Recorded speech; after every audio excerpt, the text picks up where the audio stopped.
from the Monsters in the Morning on Real Radio 104.1, and you're listening to the voice of UCF, Marc Daniels, and the Beat of Sports on FM 96.9 The Game.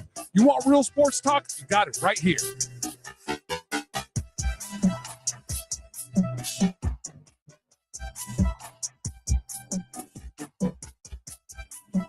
Happy Wednesday, everybody. Welcome to the Beat of Sports.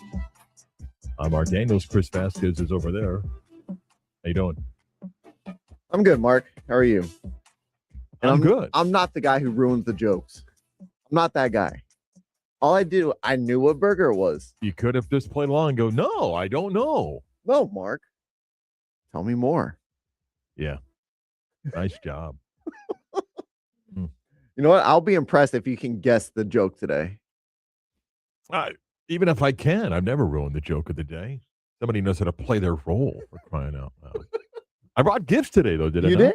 You did. I'm very excited. I brought you a lovely gift for I brought you a gift for your lovely daughter. I sent a picture to my wife. She's like, you sure Mark brought that for Mia and not you? I was like, no, it's too small for me. So it's definitely for Mia. I'll allow her to have it. Unless your daughter has that look of, I don't want this crap around me, then it becomes your gift. No, she will accept the gift happily.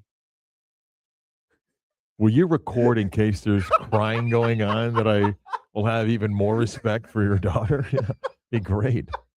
Yeah. No, I was out yesterday and I was picking up a few items and things like that. And I said, oh, wow, look at this. It looks like it's a little Cowboys blanket. Mm-hmm. And I said, I'll pick that up. Go right in her crib. Was that nice? It'll be like her security blanket. Or it'll be something Chris is going to use himself. So, okay, it's fine. I appreciate it, though. Thank you, sir. Okay, all right. And I brought us a deck of cards. They're going to play a game within the show and the video stream. What game can I beat you in today? Wow. Oh, high level of confidence. I don't think there's anything you've beat me at so far. Wow. Gee, now it's arrogant. Okay. Find out later, Chris. That's how we tease the audience there for that. Keith Smith's going to talk some basketball with us at about 10:15 in the program. A lot to get to with, obviously, the Magic and their situation, rest of the NBA. Michael McCarthy a little bit later. We'll always check in with Mike, little sports media stuff.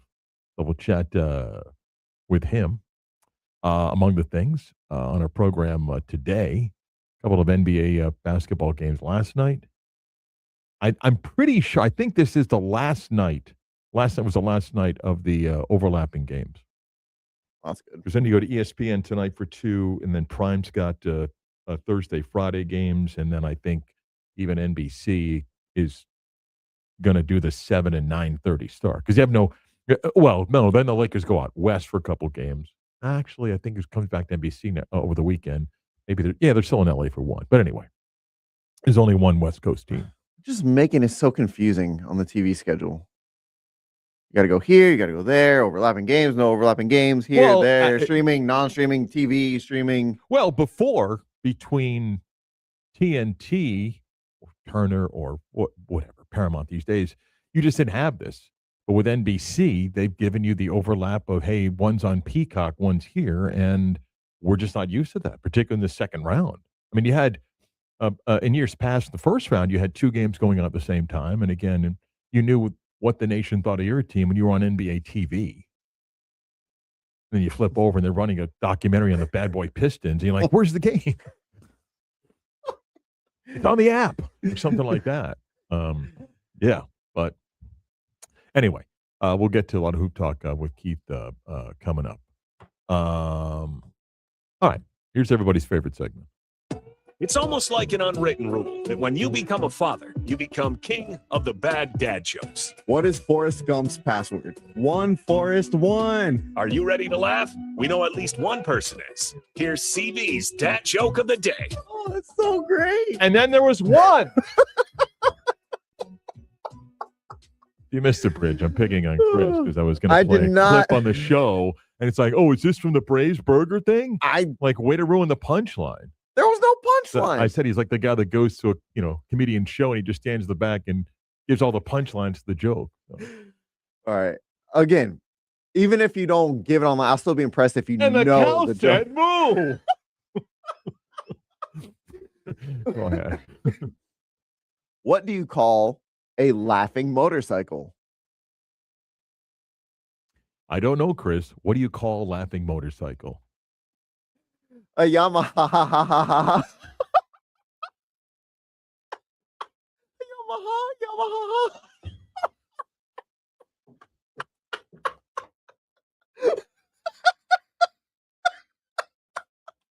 Let me just say, it's a good thing you did that joke with me here because I don't think Tuck would like that joke. You're nervous tomorrow, aren't you? He always puts more pressure on me. It's a Tuck day tomorrow. You're nervous, aren't you? I got him Thursday and Friday. He's so hard to make laugh. Nervous, huh? I'm always nervous. Nervous, yeah. Always nervous. All right, we'll kick off the other stuff of the show next.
Real sports updates. Keep it here on the Beat of Sports. Chad, I give real sports updates. No, you don't, Leslie. Nobody likes your sports updates. You don't even know your sports updates. All right, Chris, you pick here. Okay. You want listener email with getting in a while? Or Two other things that I can get to. I need a good listener email. Two. Okay. There's 2 listener emails. Okay. Yeah. You want listener emails? Yes. Okay. I'll hold off on the other 2 things. Well, actually, one I'm going to get to with Keith. One is basketball related. But, okay. All right. Here we go. I need some listener emails. Couple of listener emails here. Okay. You'd pick again. You want the sports or non-sports one first? Start non-sports. Non-sports one first. Okay. Here we go. Okay. I asked my wife and my youngest daughter to get a female perspective on this. And I won't tell you who they sided with, but they were both almost identical in their reaction. Okay. So this guy, he's 43, listener of our show, been divorced for several years. His ex-wife and he have 2 kids, and all parties get along and so forth. He got a phone call from a coworker, although she doesn't work in the same area that he works out of the company. It was on a Wednesday, and she said, "Hey, how'd you like to come and be my date at a wedding this weekend? I'm in so-and-so's wedding with someone I guess they both would know. The wedding's down in Naples, and I'm leaving Friday morning." Our guy says, "Yeah, I got nothing else going on. No problem." Friday morning, she comes, picks him up, ride down to Naples. He says Friday afternoon before the rehearsal dinner, drinks and food, good time. He knows several people that are there. Nice rehearsal dinner. Afterwards, we go out, a whole group, have a good time. Saturday, got up, went to the pool, had a great time. Everyone eating, drinking, and so forth. Go to the wedding, had a great time at the wedding. Sunday morning, brunch, and off we go. He says about 40 minutes into the ride back from Naples, she says, "Hey, your part is $750. Just Zelle me whenever it's convenient for you." He says the next 10 minutes was the most awkward silence of his life. Was she joking about me paying for a portion of this trip, or was she actually serious? He said, "I didn't know what to say. I didn't know what to bring up." Finally, I shifted to what any man my age would do, 90s sitcom trivia. Which, by the way, I got mad respect for. Like, just pivot. I don't know what to do. 90s sitcom trivia. Okay. He says it worked for about 3 hours. We got back home, each went our separate ways, and I didn't really think anything of it. Was she just joking when she said that? Well, come Wednesday, I got a text going, "Hey, can you sell me the $750 for the trip?" Did I, meaning him, did I make a mistake by not asking up front if she expected me to pay? Did she really think that I would pay? She invited me. Should I pay her anything? And if I don't pay, it's going to be awkward because although we don't work in the same area, we do walk in similar circles, being people that we work with, and it's going to get awkward. What do you recommend I do? Hang on, I'm sorry. And another coworker of ours, his wife said, and this is where I asked my youngest daughter, it may be a growing trend among girls or women in wedding parties because it costs so much these days is to try to see if you can get someone to cover your expenses by bringing a date. Which then I asked my youngest daughter, and she says she doesn't know of anybody that does that, but it won't surprise her in the wedding. Like my daughter gets invited to so many, and she goes, and she spends so much money, and I yell at her, like, "Stop it!" And by the way, she's asking him for half the hotel and half the rental car. Okay, and I'll tell you where they stayed. It's pretty expensive. Really nice place. And he said that as far as food and drink, they all were spending money. So she never mentioned it. Do you give her anything? That's got to be on her to be like, "Hey, I'm inviting you, but can you, help me out with..." Like if she says up front, "Hey, I got a wedding on Wednesday. Would you like to go?" And you can split the hotel if you want. And by the way, if you say no, it's no big deal. That's fine. Yep. He says, she said nothing like, "Hey, you want to come to a wedding this weekend? So-and-so's getting married." It's like, yeah, sure.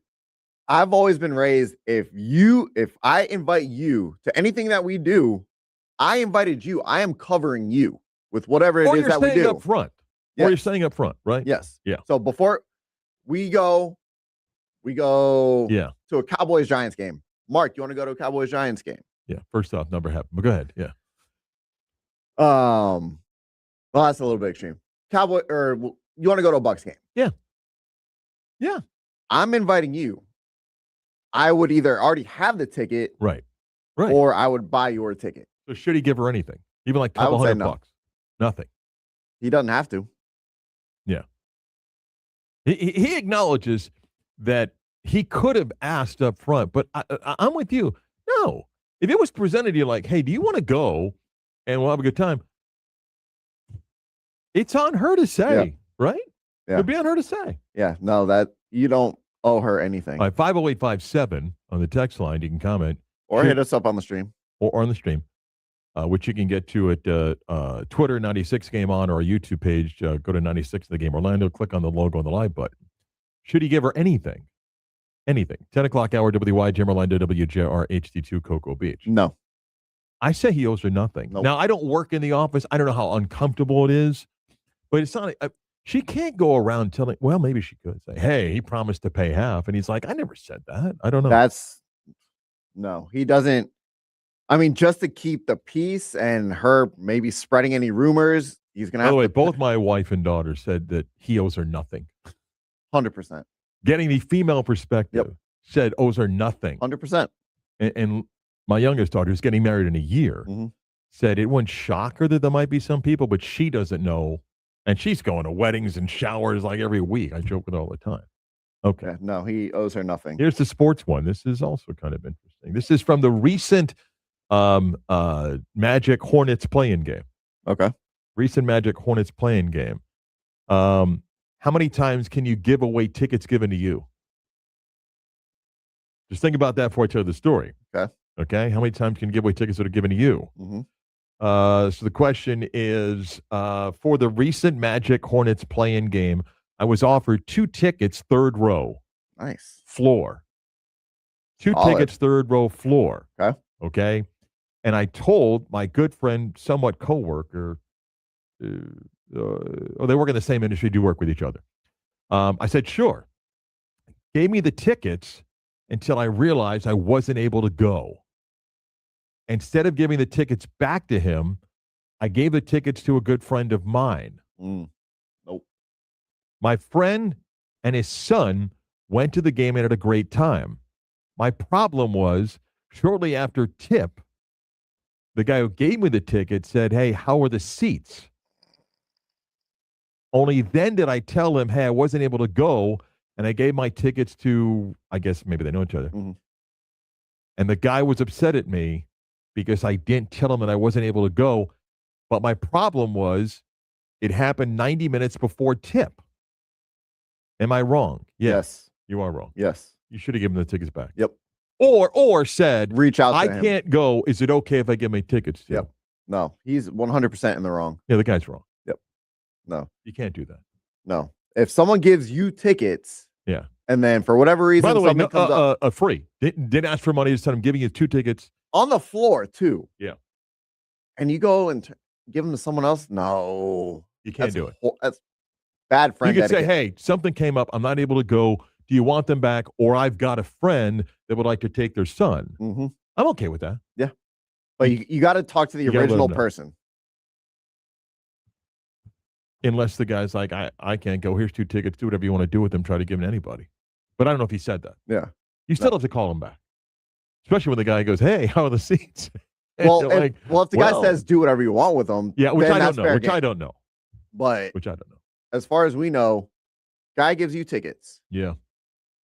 Plan is for you to go. Yeah. Last minute, you can't go. Yeah, I don't know if he said, hey, I got 2 tickets. I can't go. Do what you want to do with them. I think, man, I appreciate the tickets. Sadly, something came up. I can't go. Do you want them back, or I have someone else? No, you who can would like offer to and take say, it hey, if from? you don't have anybody, I've got someone that'll use them, but I don't want to offer them. Yeah. Yeah. No, those aren't your tickets to give away. Yeah, I'm always nervous about the giveaway of the ticket. Mm-hmm. Yeah, that's wrong. The best would be like, hey, can you send a picture? And he goes, yeah, but it's not of me. Because my friend and his son are ecstatic right now, courtside. All right. You want to get to a couple texts real quick? Go ahead. This is going back to the first one on if the guy should pay. Does he owe her $750 for being the date? Someone says, sadly, you got to pay. Really? Someone says he shouldn't, but he has to pay. How old is she? If she's under 35. 38. He's 43. She's 38. By the way, they dated briefly after they each got divorced. So there's some history there. If she's under 35, she 100% expects if it. She's under 35? Yeah, I want to know how you get to that cutoff. If you don't pay, work will suck. Did they share a hotel room or were there two separate rooms? Shared a room. They once dated. Now, I don't know what happened, but yeah. If there were if they stayed in two separate rooms, he should pay for his own room. One room. One room? I know that. Okay, then no. He owes her nothing. Yeah. I like the 35 years old. That's the cutoff. Oh, okay. So on this side, you're good. On that side, yeah. 36? See, the question about how awkward is at work, I don't know how often they will interact and everything. But then there's Bob. Guess who didn't pay me the $750 that he owes me? But then it feels like she's going to talk. She's going to like go to other people. Yeah. I brought him down with me and he didn't. But what did our guy do wrong? He didn't do anything wrong. I don't know what he did wrong. He didn't do anything wrong. But she obviously feels that she's I'm going to say entitled to, I guess, half of the expenses. And by the way, do you agree with this? If he sends her something, like let's say he sends her $300, that's worse. Now you're acknowledging, yeah, I guess I should give you something, and instead of giving you the $750, here's $300. And then, like, when they went out, I guess you can say, hey, you know what? I don't think $750. You invited me, but I'll give you $300 because you may have spent a lot of money there. But if they went out to like brunch, they went out for drinks. He said everybody was like paying for food and drinks. There was no issue with everything chipping in and so forth. Okay, so everyone share there. Maybe that's where she's coming up with. No, she told him it's for the hotel and the rental car. But I'm saying maybe that's why she felt like she could ask him for the money for the hotel and the rental car. The fact that they were buying drinks and everyone was splitting it there. But it's not like she was buying all of his food and drinks. He said that everyone's chipping in. I think he owes her nothing. He doesn't. And if he was smart, he would start the office gossip. Yo, guess what she did? What do you always say? First one out there sets the narrative. Yeah, first one out there sets the narrative. So right, what do we got here? Yeah. Classless move by that woman, but I'd probably pay. I'd let her know how the proper etiquette is for a situation like this. But you'd pay. Why would you pay that? Did he see the bill? Maybe she's collecting more than half. Oh, conniving, yeah. Actually, where they're staying, she got a really good discount on that hotel. What? I'll say that. Hold on. Are they from out of town? They were the Ritz. Are they from out of town, though? They live here. So then why'd they get a rental car? Because she didn't want to drive her car. So she chose to get the rental car. He didn't ask for the rental car. Yeah, that's all on her. Yeah. No, you owe her And they nothing. stay to the Ritz. And do the math. She got a good deal. Because, and probably because the wedding party got a deal. 3 days, 2 nights. 2. Friday and Saturday. Came home Sunday. Gotcha. Yeah. Yeah, you owe her nothing. Yeah, I don't. The awkwardness at work. Maybe that's just it. You got to deal with it, but you can defend yourself. Get out there first. Got to set the narrative. Put up bulletins in the kitchen. What is this, huh? You got like a group chat with everyone at work. Hey, this is what happened. I didn't think I needed to send out a video on email to everybody. End all, click all. My side of the story. Just at everyone. Get out there first. Whatever it takes. All right. Wow. That's grimy. Do people really do that? I don't know. She didn't. Maybe she thinks, hey, I invited you and I expected you to pay for your half. Isn't that what you're supposed to do? No. Maybe that's her thoughts. What makes you think And she's that? above 35, so she said no better, as the guy said. Keith Smith is next.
Time to talk basketball with Keith Smith. The latest on the Magic and around the NBA. Follow Keith on Twitter at Keith Smith NBA. All right, we enjoy talking hoops on these Wednesdays and a busy time to do it. Keith Smith is with us. Please support and follow his work on X or Twitter, Keith Smith NBA, to all the things he writes about and all the videos and stuff that he's doing. Good morning, Keith. How are you? I'm doing well. Thanks for having me. Okay, here we go. The Magic lose to the Pistons in dramatic fashion the way Game 6 and then 7 goes. They fire Jamal Mosley. Let me start first. Since we last spoke, it's still unfathomable to think about what happened in Game 6 and then a hangover into Game 7. So give me your basketball thoughts on what we watched after leading by 24, thinking they're going to blow out the Pistons. They'll get all this national love for the 8 beating the 1 and on to the next round. How did we get from that 24-point lead to Jamal Mosley's firing on the basketball side first? Yeah, it feels like in the span of 2 weeks, we went from this team is done when they lost to the Sixers in the play-in tournament to, oh my gosh, they're going to win. And then if anyone was watching the Cavs-Raptors series, I think people probably started dreaming, hey, they might be, going to the conference finals. Neither of those teams looks all that scary. In that Game 6, that was just, that was all the worst Magic basketball that all came together at once. They couldn't make a shot. I mean, it almost feel like, I could have gone out there and thrown in a shot from three-quarters court, maybe with, 20-plus attempts. Like, it just was, remarkable that they couldn't find anything that worked. And it felt like there was some carryover in the Game 7. And they're just so limited without Franz Wagner. He was so good in the series defending Cade Cunningham and being that offensive option. And you saw, I think, again, something that we've talked about over the years, the lack of like a true, like kind of point guard organizer type that can just say, all right, we need a bucket. Let's get this. Let's go to this action. Or a coach that was going to say, I'm going to call this pet play where at least I know we can get a layup out of this or something. It just all fell apart on the Magic at the worst possible time. There's a basketball side I want to continue. I do think if Wagner does not get hurt, Orlando wins the series, but injuries are part of it. But you mentioned Jalen Suggs, and over the years, not a lot, I've been a defender of Suggs, but now we got to take a step back. The last 4 games, he shot 18%. His defense at times is still elite, but can you move forward with that as your point guard? Yeah, I worry about that. If you're going to have kind of your trio of Banchero, Wagner, and Bane, that means Suggs, in order to play enough to have a big enough impact, is going to have to play at the point guard spot. And he's just not a point guard. At this point, I think we all know that. Some of the flashes he's shown as a playmaker have never turned into any kind of long-term playmaking. The Magic, at least under Jamal Mosley, had decided, all right, we're going to run most of this offense through Banchero, through Wagner. And then this year when Bane came, he kind of became the third option at times, if not the second and even first option sometimes. So then that led to Suggs just kind of being a spot-up guy and a guy who could be a tertiary playmaker, when the ball kind of came to him in that. And then add on top of it, we love his all-out style and everything, but it's very clear at this point he's just that's how he plays, and that's gonna come with injuries and missed time and everything else. And I don't know that the Magic want to ask him to change, because that's what makes him a special player. But you add it all up and you start to think, if there's going to be major changes coming with the roster, which Jeff Weltman said there isn't, at least that's not his plan, then but if there is, it almost starts to add up to that. Maybe it looks like it starts with Jalen Suggs. We'll get back to what the Magic may do, but let me now move to Mosley. I don't think it was shocking. I mean, it happened on Monday. It's a little bit raw. And then the reaction, by the NBA. But Jamal Mosley fired, and the Magic now will hire a new coach. So thoughts on what happened and now where they may go and what might be a group of candidates if you had to throw some names out there. Yeah, I mean, I feel like we've been talking about this for a while, that this is where this one was probably headed as the team underachieved and the frustration grew with everyone. All that said, I think it's important to recognize Jamal Mosley was a big part of taking the Magic from a bad basketball team to a good basketball team. The challenge comes with, as that happens, the bar continues to raise, and you are looking for more. And then it is the harder leap going from bad to good happens all the time in the NBA. Going from good to contender, that's the harder leap. And it felt like, the combination of maybe this roster with Mosley's style or just Mosley's, inability to get more out of these guys. It all felt like it was they weren't going to get there together, and it feels like it's a change. I always use the old adage: you can't fire all the players, so you fire the coach when you're the general manager, and that's where you kind of get to a point of, all right, we're going to move on from the coach, get another coach in here, see if they can get more out of this group, get them to where everybody thinks they maybe should be, and if they can't, then we're going to start looking at other options. Again, there's just names that people will throw out there. There are names like Billy Donovan. People talk to Terry Stotts because of a connection with Milwaukee, Darvin Ham, and then I don't know about the college route, and then there are some top assistants. Do you think that the Magic lean towards either the coach that has been at the NBA level or willing to hire an assistant? And do you think they have an idea about a couple of names that they might be interested in? Yeah, if you're going to go with the assistant route, you have to get it right, because this team they are just success that they've had. And I know it's raw and everybody's still frustrated by this season, but they've been a good team. They've been a playoff team the last few years. So if you're going the assistant route, you better get it right that this guy can lift them. Otherwise, you're probably looking at a more experienced NBA head coach, and that would lean to somebody like Billy Donovan. Now, comically, as I've been making the rounds nationally, I know our audience here at home knows Billy Donovan was the Magic coach for about 15 minutes once upon a time, and then just decided he didn't want to do it. But that was, decade plus ago, and now we're in a completely different place, and he's had great NBA experience as a coach. So maybe you do kind of go that direction to kind of lift this team to the next level, because that's where the expectation has to be set at, is this team needs to be moving forward. They're just simply far too expensive with locked in long-term money to be anything more than a better playoff team than what they have been the last couple of years. Keith, I'm just curious. The national view of Billy Donovan is what? And I know, and you know better than me, Chicago pivoted a couple of times, so maybe you can, throw him a pass for a couple of seasons. But he inherited a team at Oklahoma City that won, I think it was 55. And after that, the record's not good.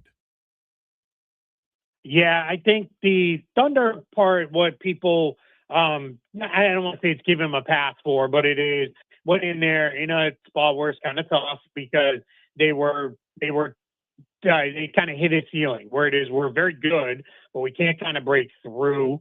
And then they went through some transition while he was there as well. And they were, of course, running into the Warriors all the time, who are, they were one of the best teams, going at that time. And so I think people are, hey, yeah, he was a very good coach. And then his early tenure in Chicago was good when they built a roster that was designed around, hey, we went out and we got Lonzo Ball and DeMar DeRozan. We're going to try to win games. And they were one of the really good teams. And then they kind of went sideways. But yeah, it's one of those things where it feels like I don't want to put it this way, but it almost feels like there's a perception of Billy Donovan that doesn't necessarily match the reality of, hey, this guy's an awesome coach, and you give him the right roster and he'll win. And maybe that is the case, but yeah, you're absolutely right. I mean, it wouldn't, if anybody doesn't really follow, but they just looked at them like, wait, this is the record of the guy, and he coached these Bulls teams. It feels a little bit more like we're just going to be stuck in the middle again. So there certainly is something to that. You have a better idea than I do understanding the cap, but the Magic are the only team in the NBA next year with 4 players under contract for at least $32 million.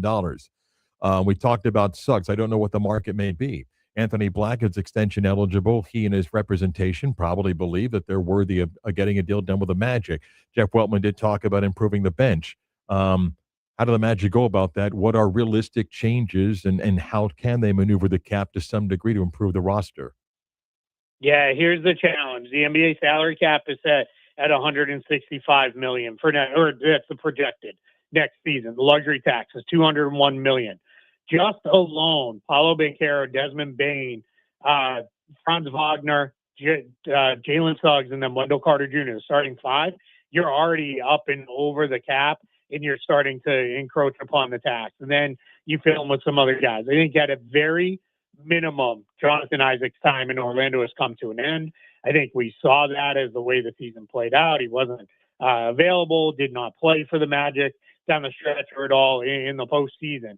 He's guaranteed for $8 million. I think they will try to trade him first because we're getting that $8 million off the books. Would do a great service to them to get them. Right now it's looking like they're going to be a team that's going to be bumping up against the Aprons, which come with their own other restrictions in addition to being extremely expensive. And then beyond that, if they can't move Isaac, I think they will waive him, eat the $8 million, where they eat it all at once, so they waive and stretch it and knock that down to $2.6 million or so. That remains to be seen. But I think from there, then it's going to be, all right, what else comes? How do you get help? Because Anthony Black's still got 1 year on left on his rookie scale deal, but if you're going to keep Suggs, is he ever going to break into being anything more than a nice backup guard?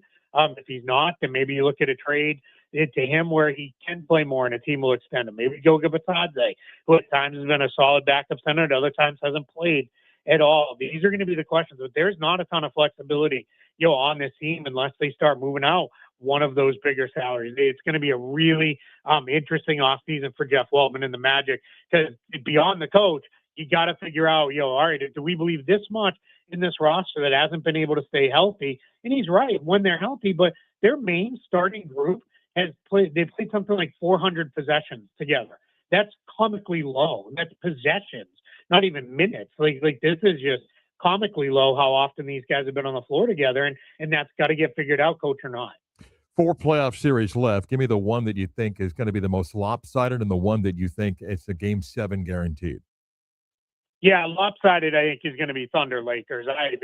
Especially after last night. If Luka Doncic can't make it back, and there's nothing indicating he will, he's just now starting to do stationary shooting. So I don't think he's close. I don't think the Lakers can get more than a game. Maybe they get a bump when that shifts to Los Angeles and the Thunder take their foot off the gas a little bit. But OKC knows the value of, hey, let's get these series over. Let's let the Wolves and Spurs beat each other up. And after that, I would say that's probably the one that's most likely to go 7. Wolves did a great job getting that win in San Antonio. I think San Antonio will bounce back and get a win in Game 2. I think that's going to be a long series. But I think Cavs Pistons is also very likely to go 7. I thought Knicks Sixers would, but we'll see. The Knicks, they're weird. The Knicks can blow a team out, then they can get blown out the next game. So we'll see. I'm really curious Game 2. If the Knicks come out super focused and they hammer the Sixers again, then I think that series is going to be short as well. I promise the last one, and maybe we do it. I know we do it because it's the playoffs. There are fewer games, and we magnify everything, and post games get blown up. SGA, Joel Embiid, Jalen Brunson, Karl Anthony Towns, LeBron, whoever else. The flopping thing. I don't know what we do. I don't know how to make it better. I don't know what officials can do, or get the benefit of 8-9 replays as opposed to watching it live. These are the best players of the world. They've also mastered the art of flopping, and maybe we just accept it's part of the game. Is there anything that can be done, or do I need to just accept this is part of the game? Yeah, I think it's at this point it's just accept what it is, and use the time when they're shooting free throws. That's when you look down at your phone or your laptop, or pop over to another channel and then come back. Because there's just a lot. Yeah, as the games increase in importance, every possession increases in importance. A lot of these guys are, hey, I got to get 2 points any way I can get them. And what does make me laugh is when the players who complain the most about this guy flops and that guy flops, they're often the floppers themselves. So I guess it takes one to know one. It does get a little frustrating. I mean, the only thing the league can do, go back to calling technical fouls for it, or just go back to simply don't call it. Don't give them a call. And the challenge there is it's going to take a lot for a lot of fans. I think across all fan bases, you just say, whoa, wait, that's a foul. And now all of a sudden it isn't. But yeah, I think these guys are just simply, they're too good at it now that, they've learned how to, kind of game the system. I promise. Bonus, and I'll end with this. What did you make of Jaylen Brown's podcast? I mean, there's no question he's a really intelligent guy. He's an excellent player, but maybe somebody in his camp goes, hey, why don't we take a breath for another day as opposed to clicking live and going on and saying what he did? Yeah, I think this is, the players now, used to, if they wanted to get a message out, they called somebody like you or me and, said their piece, and then we, published something, and that's how the message got out. Now the players say, I'm just going to, like you said, I'm going to click go live, and I'm going to say what I feel like I need to say. I think his comments about Joel Embiid and the series and all that, I get it. He's frustrated. He's upset that they lost. He feels like, again, he's a guy who tends to embellish contact and sometimes, but he feels like he's not getting those calls. But then his comments about this was the most fun year I ever had, and I don't know why we couldn't keep playing the way we played. That to me was kind of a direct shot at the team, the organization, maybe even Jason Tatum a little bit of like, hey, we won all these games when we played through me, and then we kind of got away from it. I don't think he means any malice in that. I think Jaylen Brown is that you said. I know he's extremely intelligent. I think basketball wise, he is in a spot where he wants his respect. And I think he is seeing, all right, all these other players, even though I feel like I had this incredible individual year for a team that wasn't expected to do much, I'm not getting that respect. And I think that's starting to really weigh on him and cause him to speak out in the way he is. And I think in some respects, he knows also he's been in trade rumors before. The Celtics have put him in there. It's always been for other great players, but I do wonder if we're headed towards, hey, we may be headed towards maybe an inevitable breakup here, and he's just trying to set the stage a little bit for that. Follow and support Keith's work. He's on X or Twitter at Keith Smith NBA. The links to everything he writes and all the videos and shows. Thank you, Keith. I appreciate it. Thanks for having me. Up next, our good friend Michael McCarthy, front office sports and a little sports media. It'll tick Chris off, one of the topics. We'll come back and get to that next.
Beta Sports, Marc Daniels on this Wednesday. For a few months, enjoy catching up with our friend Michael McCarthy, covers sports media at Front Office Sports, and as plugged in as anybody. Good morning. Welcome back, Michael. How are you? Good morning, Mark. It's great to be back. I just saw the news. Ted Turner has passed away at the age of 87, an icon in many levels and certainly in media, founded CNN and, of course, owned the Braves. When you think of Ted Turner and sports and media, what comes to mind? Wow, I really think about him turning the Braves into a national team. Somehow he did it, and he was a true visionary. He was a guy who could see around corners, not just in sports, but obviously founding CNN, and just a brilliant guy. Yeah, an impact, and even made himself a manager for one day as That's right. for the Atlanta Braves. John Sterling, same age. Passed away at 87, as someone that knows the Northeast well, and you've seen all the tributes to John since his passing. What do you think of John Sterling, who once worked for the Braves before going to the Yankees? That's right. He was a fantastic basketball announcer. Like a lot of Yankee fans, I'm bereft at the news. When you grow up, your local baseball announcer is kind of your uncle. He's your favorite uncle. He's your storyteller. He's the soundtrack of your youth. And I remember listening to John call all those Yankee championships and never missing a game. I mean, you talk about an Iron Man streak.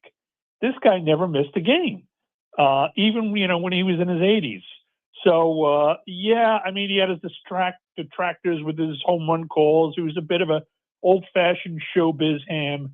But, when guys like that go, we'll never see their like again.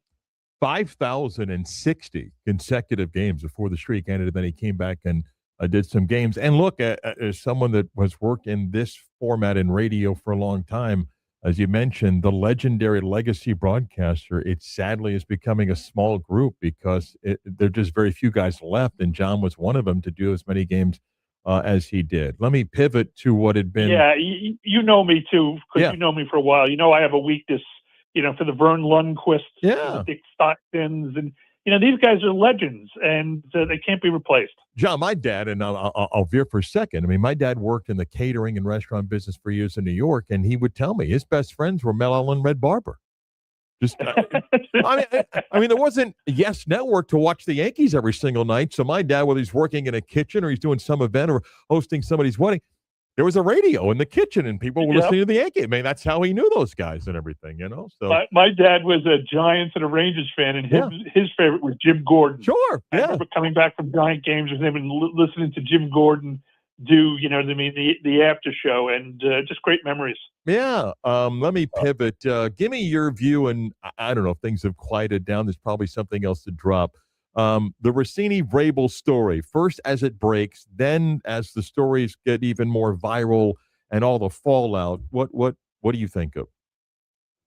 I think it's finally starting to die down. I think Vrabel didn't do himself any favors with those press conferences where he made the non-apology apologies and the non-explanation explanations. I think that made it worse. But like every news story, the cycle's kind of running out. I think the next step really is going to be schedule release day. That's when these NFL teams go at it like hammer and tong, making fun of each other. And I could, if I was a betting man, I'd bet my house that half the NFL teams will be taking shots at Vrabel and the Patriots on schedule release day, starting with the Chargers. Is she hireable? Yes. Yeah, I know Diana. She's a friend. She's intelligent. She will have a second act. Will it be as an NFL insider? I don't know. But, she's a great personality. She's a great on-air talent. She's already got a job offer from Stuttgart. These things tend to move on. Remember Joy Taylor last year was in the news? You know what I mean? And now she just got a new radio job. So I think people move on. Stories move on. I do think she's going to have a second act. Is there a blurred line and the simple fact that she is female? But with the top information guys, have we shifted, Michael, where, look, there's journalism ethics, but then the information person today, it's just different. Their relationships with coaches and agents and players, it's a different set of rules. Is that just where we are with that? I don't know if it's a different set of rules because I'm sort of one of them too, right? In my own field, I'm an information guy for sports media. Mm-hmm. I think it's the same set of rules. I think part of this is generated by simple envy. The information people, the Wojs, the Dianas, the Schefters, have become the heavy hitters now. They've sort of replaced columnists in a way. It used to be the newspaper columnist was the big voice. Now it's them. And, they're making millions of dollars and they've got fame and fortune. So I think a little of this is payback that's, from sheer jealousy. But do you, if you call head of NBC Sports, is there a line, though, that say, I don't, I'll go to dinner, but I won't go to dinner? Is there something like socially where, like, I don't want to cross that line? I know. I think people go to dinner all the time. Mm-hmm. I mean, when you're trained as a beat reporter, one of the first things your editor does say, take people out to lunch, take them to dinner, take them for coffee, have drinks. That's the best way to get to know somebody. But, if you want to talk about crossing a line, going, to an adults-only resort in Sedona, Arizona. I wasn't going that far with you, Michael. I wasn't going there. All right, let me get to I don't think I've done that with any of my sources. Let me get to what I guess is going to get a lot of attention, but Skip Bayless is coming back for a day on First Take. Should I think that it's the first of many, or what is this all about? Enfant terrible. He's back on Friday. Front Office Sports exclusively broke that story. My guess is you're going to see him. Don't forget, Skip saved Stephen A's career back in 2012. Stephen A was let go by ESPN, was on the scrap heap, and Skip went to bat for his friend and said he'd be great on First Take. So I look for Stephen A to do the same for Skip now that Skip's wandering in the wilderness. But he's not going to offer him a full-time gig. I mean, Stephen ain't giving up that power. Do you expect to see it like maybe once a week type thing or what? Yeah, I think, they're calling it a one-time reunion, but the way it is now, First Take, is there isn't a full-time gig for anybody. It's a rotating series of guests, which is what Shannon Sharp was doing so well for a year or two. So I think, they'll call it one-time thing. They'll see how the ratings do. They'll see if the chemistry's still there. But if the ratings blow up Friday and, they show that these two still have it, you and I both know the TV and radio business. He'll be back. Michael McCarthy, please follow his work. He's on X or Twitter at MMcCarthyREV, M. McCarthy Rev. He's a sports media reporter for Front Office Sports. Thank you, Michael. Appreciate it. You betcha. Chris, you're excited, right? Gonna be taping? Getting the viral. Yeah. No? Yeah. Nothing? I saw that. I was like, what are we doing? Nothing, huh? I could seriously care less.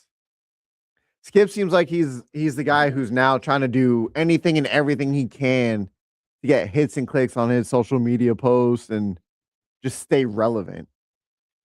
That's a hard yes for you. We'll be tuning in on Friday.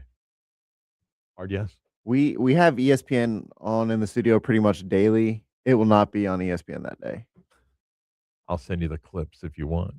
Yeah. And I can briefly block your number. Okay.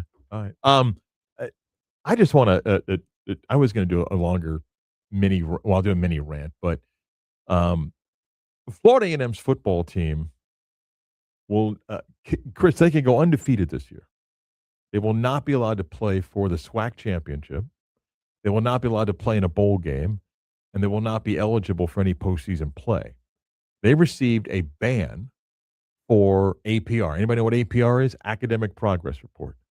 Okay? And there are 3 recent penalties similar to HBCU schools, historical black colleges and universities. And quickly, what Florida A&M did was the following. Several things happened. Their academic advisor did something right and did something wrong. Okay? They did something right in essence of enforcing the academic policies of the university. They did something wrong in enforcing the academic policies of the university. The president and AD did something right and wrong. Same thing. And what I mean by that is you have to reach a number, and it's not a complicated formula, but for an athlete staying eligible and advancing towards a degree, you get a point each. And then it leads to a certain number, and you have to be over 1,000's the best score, meaning all of your athletes, they got academic progress, they all passed, and you get 1,000. And if you get below a number, 931, then you can be penalized. If you're a repeat offender, then it leads to what happened here with the penalty. And it's comical. And I'll tell you why it's comical. Because, and by the way, APR numbers are public. You can go to the NCAA's website. I can give you UCS, Florida, Florida State, and so forth. I was reading a story at Maryland that somebody wrote from the Baltimore Sun. And the story basically was the pivot in academics at Maryland in a pay-for-play world. And some of the quotes are, I'm hired to be a player. I'm not hired to go to school. I'm hired to be a player. And the reporter did a great job of talking to people both on the academic side and on the athletic side. And both gave their, and of course the AD is like, oh, academics matter. Everything. And he's got some people that won't go on the record with their name, but said, hey, these athletes are paid to come play and perform. Academically, we'll do what we need to do, meaning we'll put them in certain degrees, which they'll never get because they're leaving here in a year or two, and we'll make sure that they get the right online classes that require little, if any, work to be done. And then I was reading another story about St. John's and Rick Pitino trying to get a big man. And they brought in Mustafa Chung, but they didn't offer him a deal because they were waiting for a kid from Arizona State, okay, who's really good. They ended up going to Gonzaga, and then Mustafa signs with Michigan. And then the reporter lists like 6 European players aged 19 to 23 that St. John's is trying to get to come play basketball. Does anybody think that there's an academic side to any of those guys and this European invasion in college basketball? And the problem at FAMU is that there are not enough resources in athletics anywhere. There's just not enough resources, and they really struggle just to operate. But then there's not enough resources to build a system like most major athletic departments have to make sure that your football and basketball players don't really need the academic side. You can pursue it if you want. Like if you go there and say, Coach, I'm grateful to receive the pay and play, but I want to earn a degree. They're not going to stop you.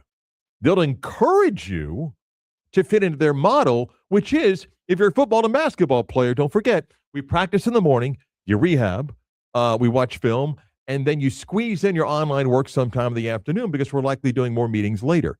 And from a degree standpoint, we want you over here to these degrees. And the guy from Baltimore who did the story on Maryland said, basically football players, they're 2 different degrees that they put them in, which is nothing more than general studies, and because they don't care.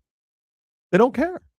And fans don't care. The only time you care about APR is if it gets to something serious as Florida A&M. And I'm telling you right now, there will never, ever, ever be a Power 4 school that gets a postseason ban for APR.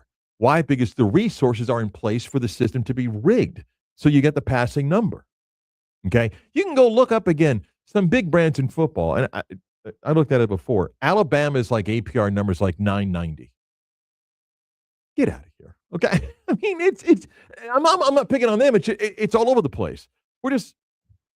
We're rigging the system. So when you have the resources and the academic advisor knows what needs to be done, then you get it done. And by the way, it's not just in football, basketball. It gets the most attention because it's revenue sports. This isn't knocking the collegiate level either. But in college tennis and golf, where the growing majority of players are international students, again, we're just pushing people towards certain classes to take and things like that. Why?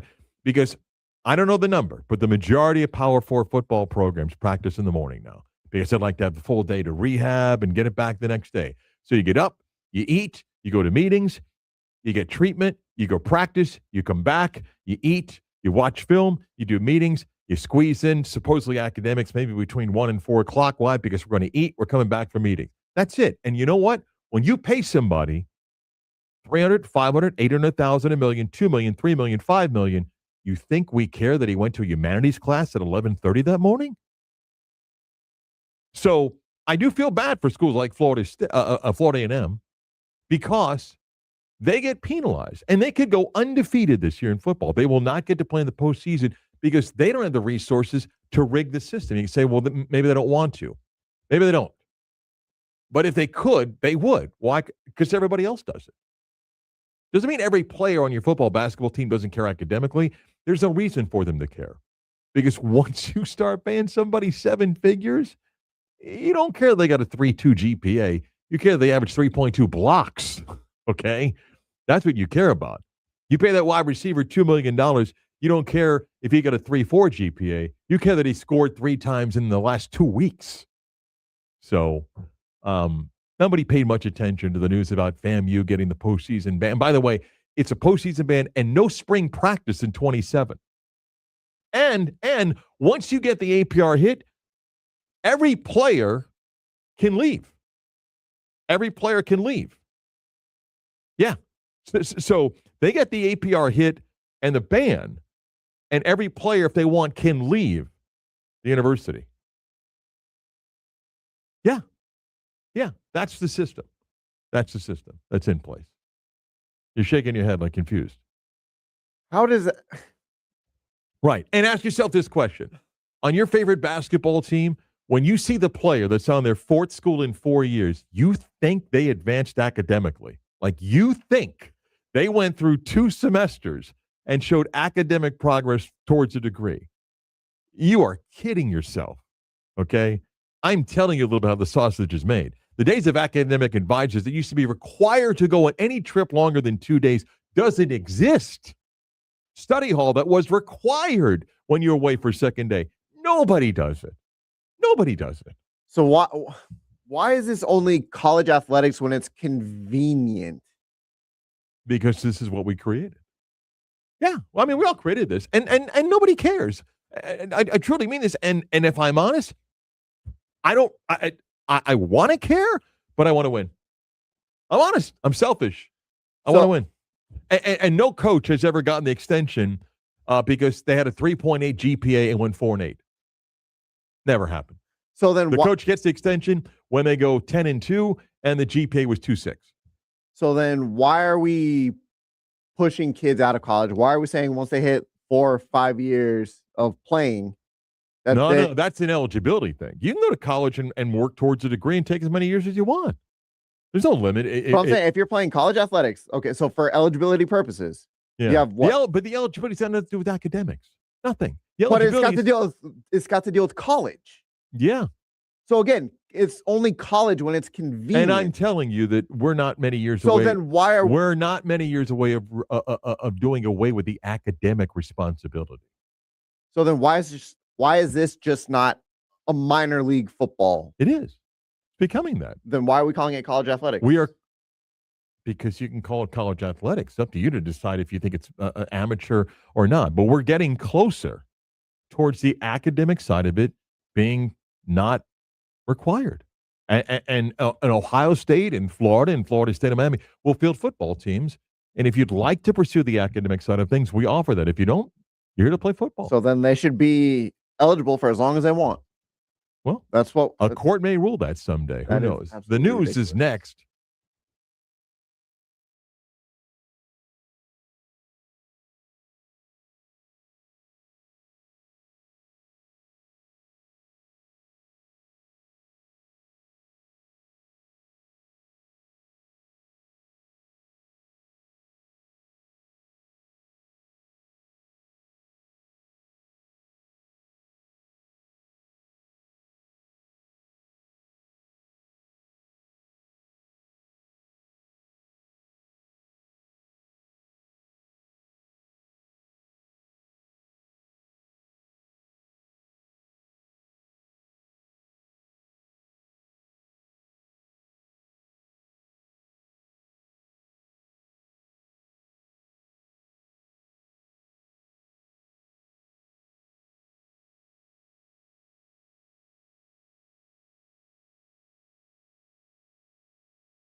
domino that's going to be pressed or pushed and see what happens. Our good friend David McKenzie, the IP sports attorney, is going to join us next to explain what is unique about what Duke is doing. But join us in the stream for Cards next.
Great job.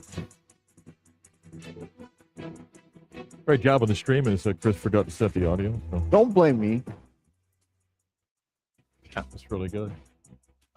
When I saw this story, I knew I was going to reach out to our next guest, who's been kind of joined us before. David McKenzie is an IP attorney, and he's joined us for a number of things over the years about the ACC legal battle and a number of other things in sports. And then I saw you posted something, and now you've written an op-ed, so I'm glad we get a chance to talk. First, welcome back, David. How are you?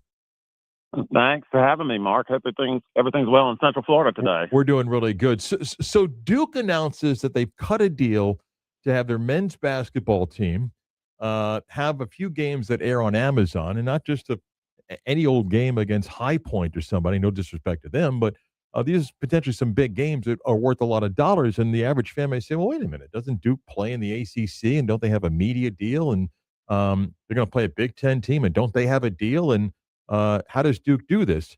You posted, and I encourage people to read this, your view of it, and then I read your op-ed. But first, let me do this. What is the deal they cut, and why do you think they thought this through and didn't do anything wrong? Well, as much as I would like as a Duke alum to say that Duke cut this deal, I really don't think that's exactly what happened. In all likelihood, the party that cut this deal was ESPN. The way that college sports media rights work, it's a stacked architecture where the school pledges its intellectual property or its media rights to the league. In this case, Duke pledged it to the ACC, which then licenses that content for comparable duration to ESPN. So it's really, I don't think that the brass at Duke University reached out to Amazon and went around anybody. I think that this was ESPN. For good reason, because they're the rights holder, and what ESPN is wanting to do is test the streaming market on a marquee basketball game involving Duke University. So I think that that's how Duke gets into the discussion.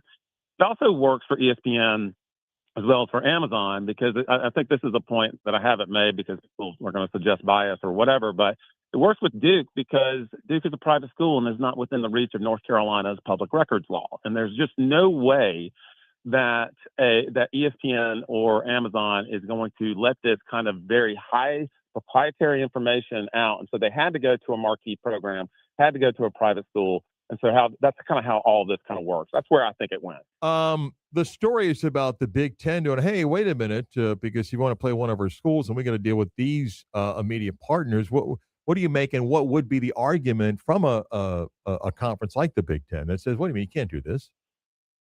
Well, as I've suggested, I don't make sense of the Big Ten's argument. I mean, it seems to me that what the Big Ten is upset about, the Big Ten, and so they're arguing some kind of reciprocity agreement with the ACC, which they haven't identified. Really, the claim that the Big Ten would have would be against ESPN and the ACC, not against Duke University, not against Madison Square Garden, and not against Amazon. I mean, one of the things that I think is missed by the Big Ten and many people is that this is a home game for Duke, and it's not a new one. Duke's been holding a basketball game in Madison Square Garden now for about 10 years, and it is a big event for Duke. Now, as much as I would like to say that Duke is a wholesome North Carolina brand, it's not. I mean, the undergraduate population largely comes from the Northeast, and so this is an opportunity for the Duke Development Office as well as athletics to connect with a large part of its alumni base. I mean, even this past year when we played Texas Tech, I think that the entire athletics department went up there and did a Peloton class with Cody Rigsby. And it was a networking event. And so it was a big deal. So it's a home game, has been for 10 years. So the argument that the Big Ten is making is a little bit fugitive to me. I don't get it. Any claim would have to be against the ACC, not against Amazon, ESPN, or Duke. And you can't really say that because ESPN is sublicensing this, which it is a sublicense, you can't really tell them how to sublicense their content. That's up to ESPN. Is this a domino, David, where somebody else in the other big power brands say, what can I do? Because I would imagine as people watch this and go, well, how much is that? Well, I mean, what does Duke stand to make, and what am I worth? Is this the start of something now? Well, everybody is suggesting that it is, and I think we'll certainly know more in 3.5 years when the Big Ten's deal And the SEC's deal is up with, in the case of Big Ten, it'll be up with Fox, and in the case of the SEC, it'll be up with ESPN. So I think what you are seeing here is potential fragmentation in the extreme, where individual schools like UCF or Florida go out on their own and strike a deal independently with Amazon or Apple or another streaming service, and they get paid based on that relationship with the actual content provider, as opposed to funneling it through conferences. That's the big $1 million question here, literally millions of dollars question here of what's really going to happen. You know, I would observe that what has traditionally made college athletics or any league, professional or amateur, so successful has been an egalitarian model when it comes to media rights distribution. And it's also what's made it successful is some regionalness to it. So this is going to test that in the extreme. You know, it may be that you see this simply with basketball and football only. I think that's pretty obvious because there's no interest in some of the other sports. But I do think that you're seeing, you know, this is probably the first step towards extreme fragmentation, where schools are able to basically, they earn it, they keep it. And kind of a follow-up. Is it possible in this ever-changing media world of consolidation as we get to 29, 30, and 31, is the faucet slowly turning off, where the assumption of the billion-dollar deals simply will not be there, or because of, as you said, some schools saying, well, what's my worth? And then I'm getting way of an extreme. Is independence going to be the cool thing again? I mean, you and I grew up at a time when Notre Dame wasn't the only independent program out there. There were a bunch of schools that played as independents. Florida State did for many years. Yep. And is that the horizon to go, listen, I'll take my ball and I'll see what I'm worth standing alone? I think so. I mean, this is all speculation, but part of this is because, you know, it doesn't matter what school you're, unless you're like a top brand like Clemson, not Clemson, but Texas or Ohio State. Mm-hmm. You know, these athletic departments are wearing it. They do not have the money for this. I mean, even Bubba Cunningham came out yesterday. He's the AD in North Carolina. And he said that if you're going to come to UNC and play field hockey, for example, you're going to end up paying the school to do that. I mean, the money is not there. And I think in answer to your main question here, could it dry up? I think the answer to that is very likely it can. There's no way that with revenue sharing and the added cost and burden that the athletic departments around the country are absorbing, that they can keep this going. Something has to change. And so I think that maybe in the future we are going to see a return to the days of an independent structure. I mean, you're right. Florida State was an independent school for many, many years before it joined the league, the ACC in 1991. So in order to balance the books, some of these schools are going to have to do that. And you'll probably see a lot of the more minor sports turn into club sports. You're going to see a lot more of UCS versus Stetson as opposed to UCF versus Houston. What? So, go ahead and finish. I'm sorry, finish. No, I'm done. Go ahead, Mark.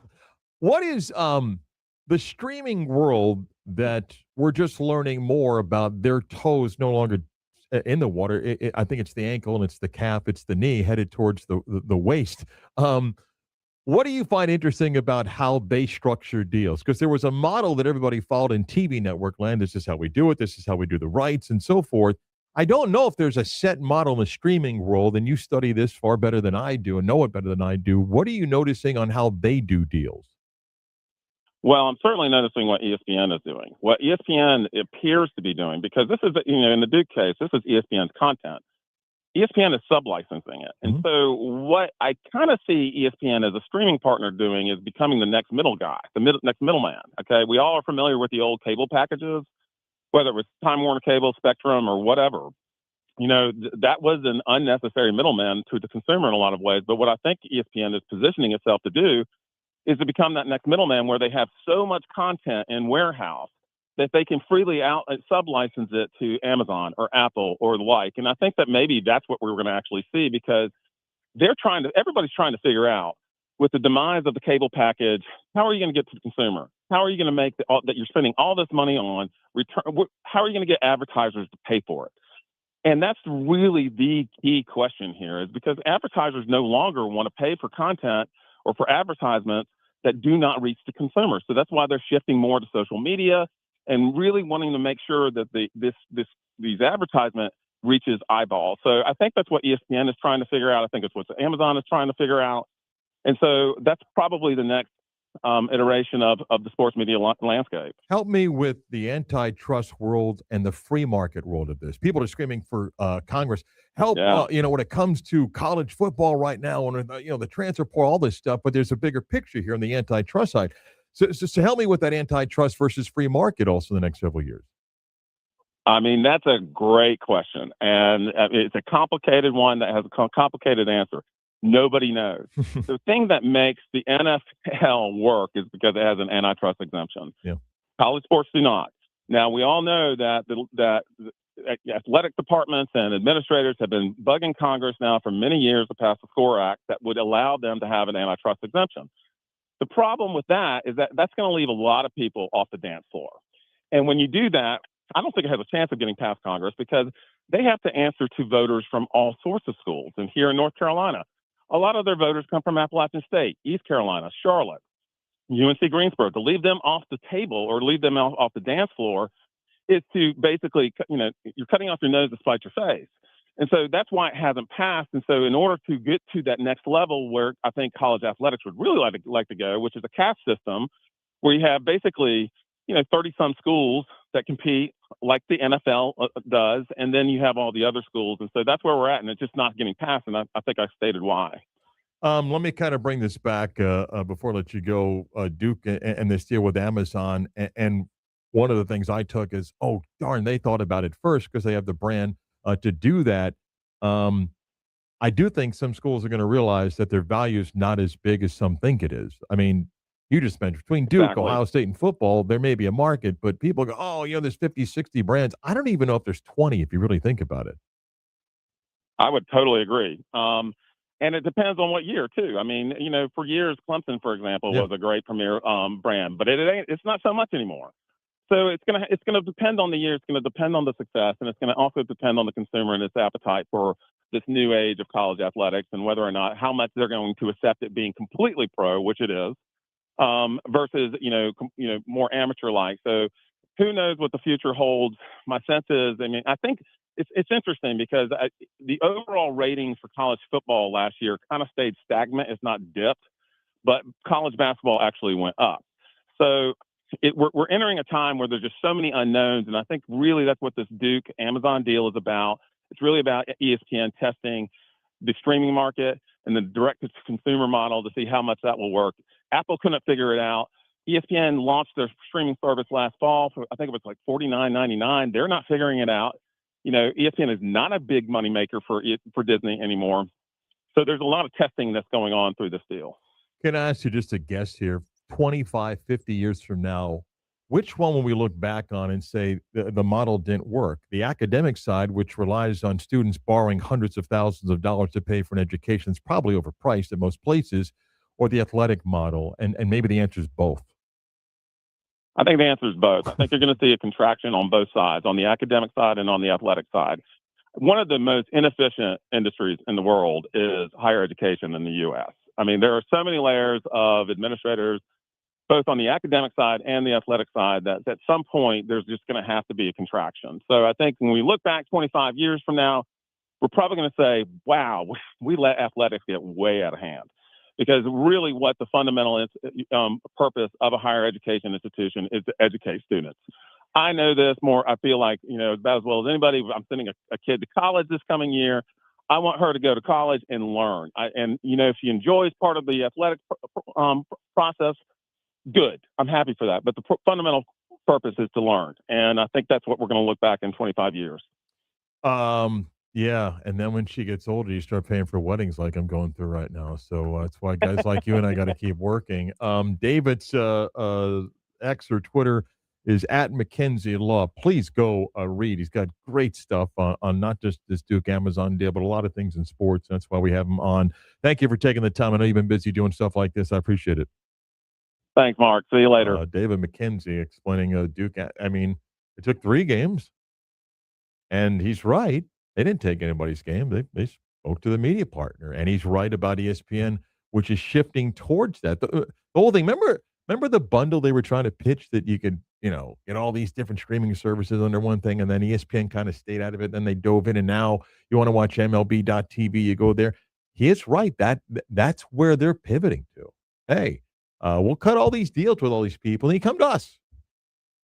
Amazon's going to produce him. That's okay. Just you come to us and you click on to get it. That's where they're going. But the scary thing that David points out, and I say scary for schools like UCF, which is why the next few years they got to win. You got to build the value of your brand. Is just the faucet slowly turning off, not on. Where even the SEC and the Big Ten, when they're up in the next 3 and 4 years, where someone goes, yeah, they'll just double their money. Says who? I don't know that. I don't know. And I think Duke's really smart. Get ahead of the game. Matt Hayes writes for the USA Today. He wrote a piece, and really he didn't steal David McKenzie's thoughts, but he saw what David wrote, and said, is it crazy to think that Ohio State, at the end of the current Big Ten deal, says we'll go independent? We'll go independent. Look, as big as Notre Dame has been, despite not winning a championship, they're still an incredible brand. If Ohio State tomorrow said, I don't need the Big Ten in football, I'll be an independent. You want to play us? Come play us. We'll sign big deals, but we'll do our own deal. We'll do our own media deal. But haven't we seen schools like, didn't Texas have their own channel? Yep. Is it working? Well, it did. Remember, they closed it down when they joined the SEC. Okay, so. But they structured that deal. But what's Ohio State football's media rights worth alone? Probably a lot more than they're making right now.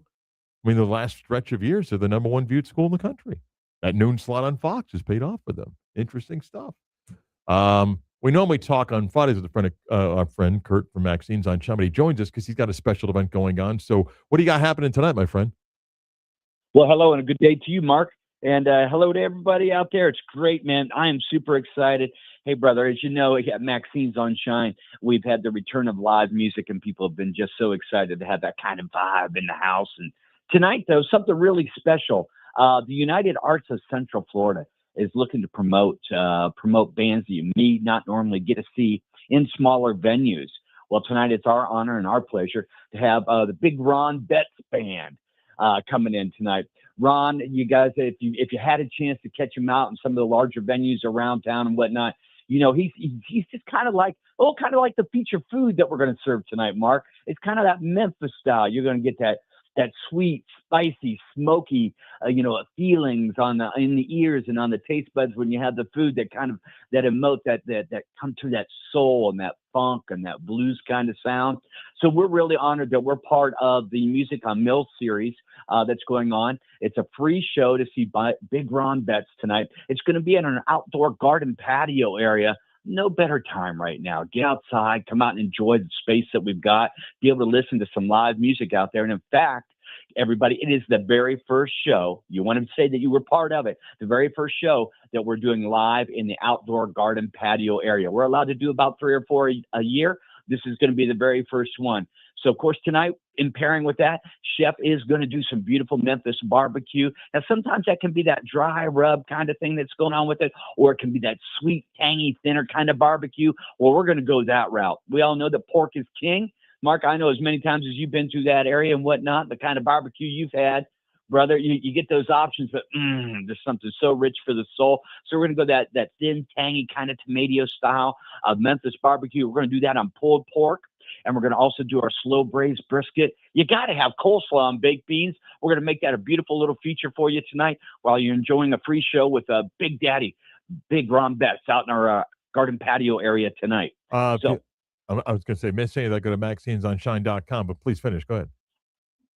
Yes, yeah, absolutely. So, yeah, that's going to be tonight from 7 p.m. until 9 p.m. Y'all, again, it's ideal. Go online to Maxine'sOnShine.com and book a table now and say you want to come out for the show. And we're looking forward to kicking off and having a great couple of hours with y'all, something a little bit different, and be able to preview all that Maxine's on Shine has to offer for any night that you're coming out to see us, whether it be Mother's Day coming up this Sunday or a Thursday night show or a Thursday night Throwback Thursdays meal. But tonight, Big Ron Betts, big, soulful, blues, funky kind of sound. You're going to sit back, pop some cold ones, have some great Memphis barbecue at Maxine's on Shine. Mark, thanks for letting me get the word out to everybody. Truly appreciate it, brother. You got it, my friend. Thank you. Come back. We're going to do a little game show with Chris, but we're also going back on the stream since Chris screwed up last time. All right, so I was thinking to make things easier, yeah, let me grab half the deck, and we can do like a war kind of a deal. So we'll just flip up the card. Okay. All right. Like Chris's game. I mean, my game was good. He just screwed up the audio and he wants to blame me for it. So it's fine. I can't blame you. And the clown said, "Go home." That'll be on the on the stream. How can you miss this? Okay, we'll see on the stream now.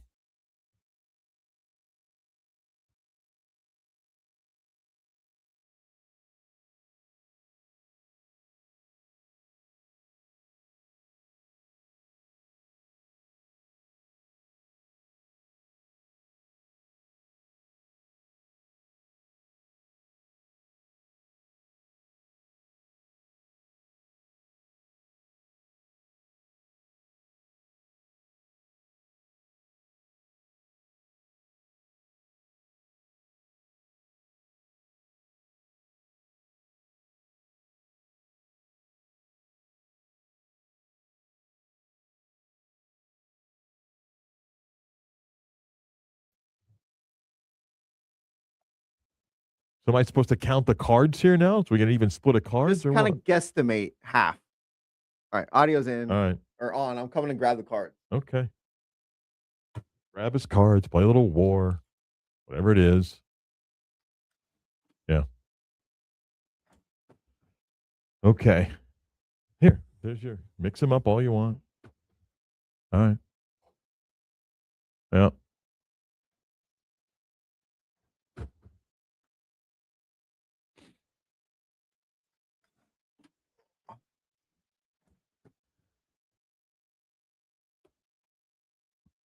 All right. You ready? Yeah, funny guy. It wasn't working. Funny guy. All right, so just high card. Yep. So just 1, 2, 3, flip over. All right, ready? 1, 2, 3. Ha! I win. 1-0 me. Ready? 1, 2, 3. It's a spade. I win. 1-1. Ready? 1, 2, 3. I win. 1, 2, 3. This is great. You lost. You won. 2-2. 2-2. 1, 2, 3. Loser. Damn it. 1, 2, 3. Joker. Hold on. Way to give me a joker. Oh. Okay, what is that? 3-3? 3-3. 1, 2, 3. I win. 1, 2, 3. I win. Damn it. 5-3? Yep. 1, 2, 3. Come on. 6-3. Yeah, give me all the low cards. I see it. You cheat. 1, 2, 3. Oh, Yeah. 6-4. 1, 2, 3. Knock, knock. Yeah. 7-4. 1, 2, 3. 8. All right. Oh, that's about it. We got to get back to the show, don't we? You're still up by 2. 1, 2, 3. Damn it. Up 3. 1, 2, 3. Up 2. 1, 2, 3. Up 3. Oh, how convenient. You got 3 of the I think aces. I got all the aces, yeah. 1, 2, 3. 7? 9. Yeah. Oh. I'm up 3. 1, 2, 3. All right. Up 2. 1, 2, 3. 7. 7? 7. Still up 2. Draw. 1, 2, 3. Up 3. 1, 2, 3.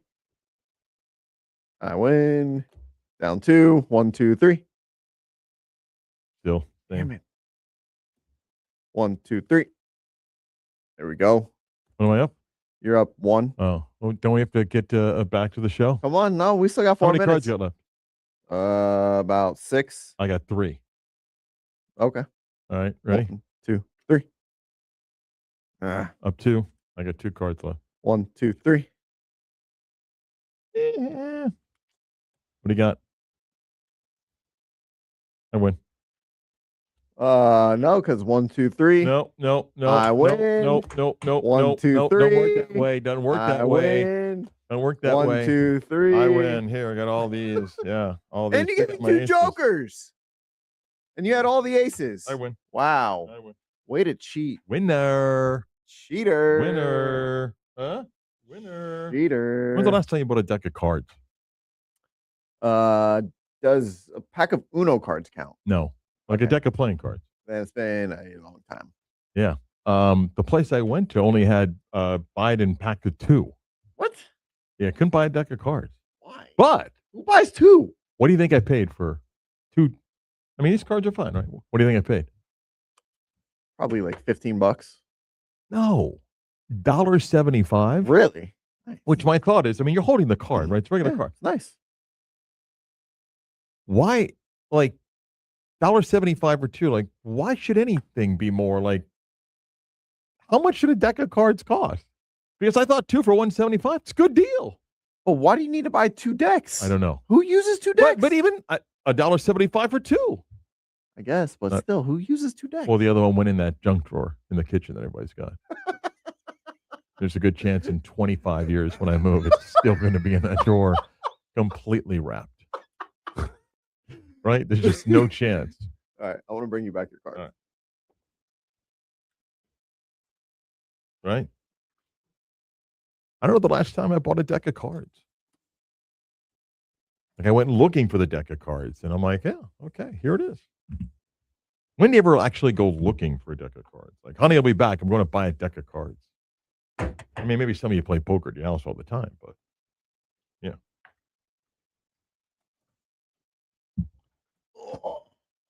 I just said when you're bringing it here. When's the last time you said, like, to your wife, honey, I'll be back. I'm going to buy a deck of cards. I've never said that. Not once have I ever said that. Oh, we got a fun segment coming up. Yeah, we do. Okay. All right, we got a minute. All right.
He's the voice you trust for the teams you love.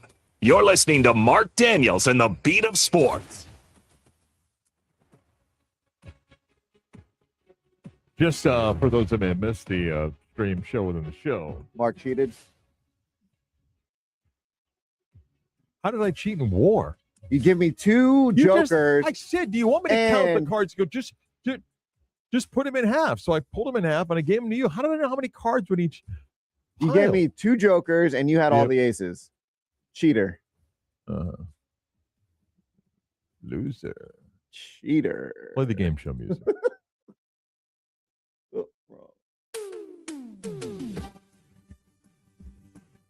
All right. I think you liked last week, so I'm bringing it back. You pick a number, and then it's on me to come up with a question that fits kind of what the number is. Okay. So you know the game works now. If you missed it last week, listen up, kids. Pick a number. Right, let's go 21. 21. Ooh. 21 is the number of points Karl Anthony Towns will score tonight as the Knicks play game 2 of the series against the Sixers. Yeah, I think 21 sounds about right. I mean, the offense is going to go through Jalen Brunson. It'll be up to him to kind of facilitate where the ball goes. But I think he's got, 35 in 3 straight playoff games? At least 35. So he's been scoring at will. But 21 for Cat sounds about right. Okay, pick a number. 41. 41. 41. 41 will be the combined points, rebounds, and blocks of Victor Wembanyama and oh no, I'm stuck here. Give me a moment. Victor Wembanyama, and second in rebounds for the Spurs. 41 points, rebounds, and blocks for Wembanyama, and then who's second in rebounds? Maybe somebody's got 9 rebounds at second. Do you think his points, rebounds, and blocks equals, say, 32? So I need the second, whoever's second in rebounds to. Or could be first if Wembanyama's not the team leading rebounder. Let's say he goes for 12, 12, and 12. It's 36. The next guy got 6 rebounds. Is it above or under 41? I'll still say it's under. Okay. I don't think his points will be up there, and no way in hell he's gonna have another 12 block game. Just won't happen. Especially since Minnesota got the narrative about goaltending. Yeah. Which, by the way, is brilliant on their part. Brilliant. Right? It is. That's what he should do, by the way. Like, pick a low number. 4. Yeah. How many goaltends are called on Wembanyama tonight? Well, that's what was it Mark Finch? Yeah. The Minnesota head coach. He said about a third of his blocks were actual goaltends. But let's go next, number 2. 2 would be losing number of goals in the Montreal Buffalo game tonight. What was the hockey game that just had a 9-6 final? Or was that the first round of the playoffs? No, that was the Anaheim game. Okay. 2, the losing goal. Oh, it's amount? Chris Finch, not Chris Finch. Finch. Sorry. Mark, yeah, Chris Finch. Chris Finch. I'll say whoever loses tonight will score more than 2 goals. Montreal Buffalo playing tonight in Buffalo, first game of that series. Pick a number. It's 69. 69. Number of home runs hit by Aaron Judge. We did this last time. I still think he's in the 40s. In the 40s? He's got 14 now.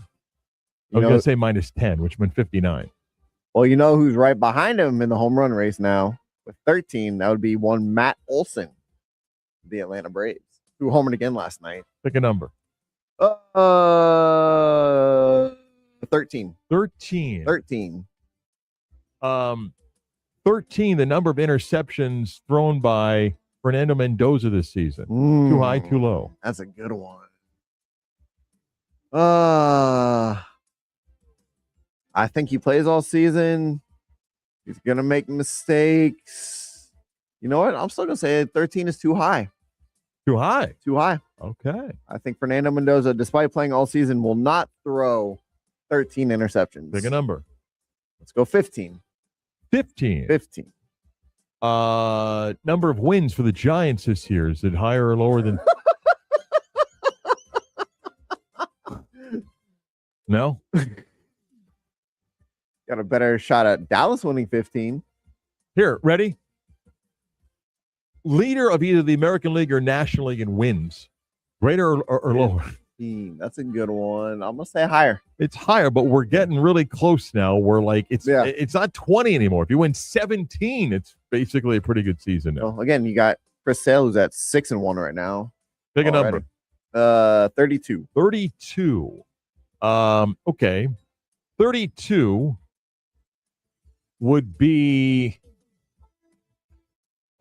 32 total number of touchdowns, interceptions thrown by starting quarterback Deshaun Watson for the Browns this year. Combined touchdowns, interceptions, meaning he's going to play a lot. Like 19 touchdowns, 13 picks. 32. I don't think he makes it all season. So no, I think that's too high. Pick a number. Go 29. 29. 29 is the draft position of the New York Knicks this year, meaning they make the NBA Finals. I do think the winner of the Knicks-Sixers series will end up going to the NBA Finals. So you know what? I'll buy it.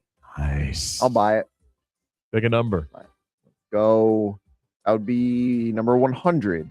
CN. Number 100. Okay.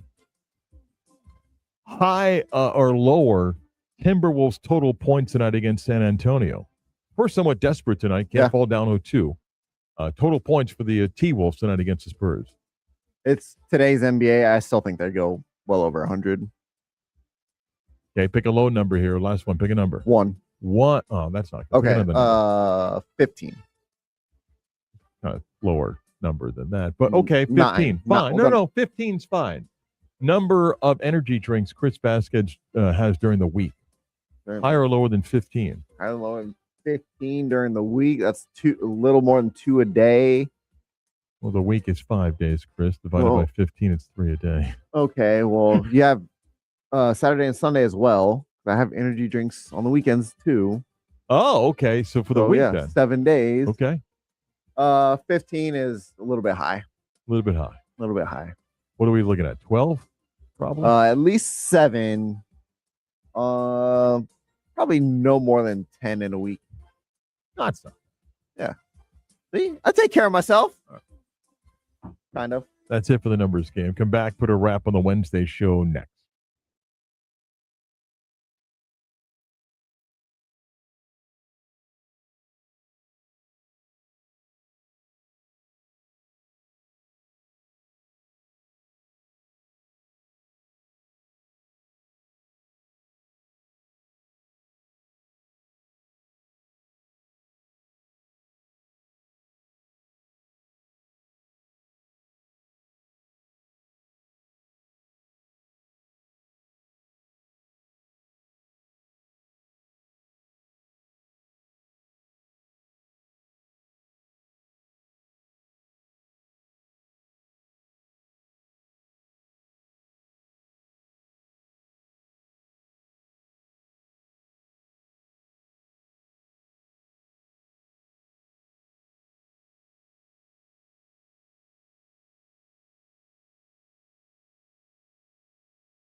Time for the latest news, gossip, trends, and off-the-wall stories. Trends.